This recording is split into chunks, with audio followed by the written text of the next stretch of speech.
জীবনের সব গুনার ফিরিস্তি গুলো একটা একটা করে স্বীকার করে আল্লাহরে বলেন, আল্লাহ আমি পাপী, আল্লাহ আমার চেয়ে বড় পাপী এই দুনিয়াতে কেউ নাই, আকাশের নিচে জমিনের উপরে আমার চেয়ে বড় পাপী কেউ নাই।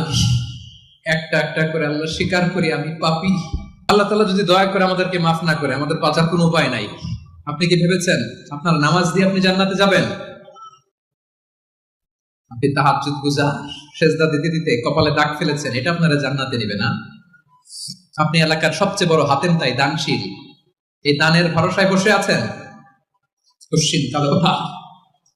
আমাদের নামাজ, আমাদের রোজা, আমাদের ইবাদত, এগুলোকে মিজানের পাল্লায় উঠালে কোনো ওজনই হবে না।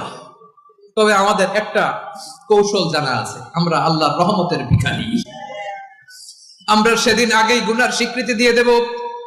আমরা বলবো, আল্লাহ তুমি প্রশ্ন করার আগে তোমার একটা কথা বলি, আমার কিছু